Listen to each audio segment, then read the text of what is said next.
ఇంకొంచెం టైం పడుతుంది ఇక్కడికి రావాలంటే. లేదు లేదు, నువ్వు చాలా వరకు వచ్చేసినట్టు, ఎందుకంటే నువ్వు బాగానే వచ్చేసినట్టు. నువ్వు డాన్ సినిమా చేసావు. డాన్ సినిమా చేశాను. అసలు నాకు తెలిసి 3-4 days బ్యాక్ ఉంటాను, మా సీన్ చెప్తాను అనమాట. డాన్ సీన్ సేమ్ థింగ్ నేను నిన్నే బెల్లర్తో చేశాను. నాకు గుర్తుంది, ఇలా అనుకుంటూ క్లబ్ లో డాన్స్ చేసుకుంటా. అసిస్టెంట్ డైరెక్టర్ నేను.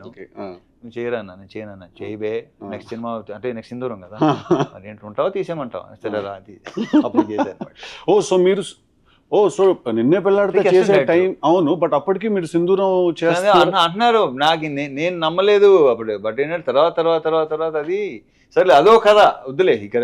అదే మాట్లాడుకుందాం అన్న, మన సినిమాల గురించి ఏం మాట్లాడతాం చూడండి ప్లీజ్, మా సినిమా చాలా బాగుంటుందని ఎన్నిసార్లు చెప్తాం, మనకి ఎగ్జాక్ట్లీ కరెక్ట్. అది కూడా ఏంటంటే ఫస్ట్ ఎస్ ఓకే, నేను యూస్ టు ఇమిటేట్, నేను ఏంటంటే యాక్టర్స్ ఇమిటేట్ చేసాను కాదు.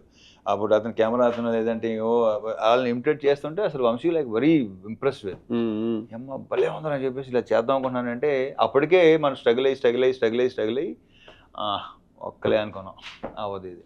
బట్ ఆయన సీరియస్గా ఉన్నాడు, నేను దాన్ని పెద్ద సీరియస్గా తీసుకోవాలి. అప్పుడప్పుడు అనమాట లొకేషన్కి వచ్చి అడిగాడు అనమాట, ఏంట్రా వర్కౌట్ వెళ్తున్నావా, జిమ్కి వెళ్తున్నావా, వెళ్తున్నాను, ఎల్లుండి కాదు.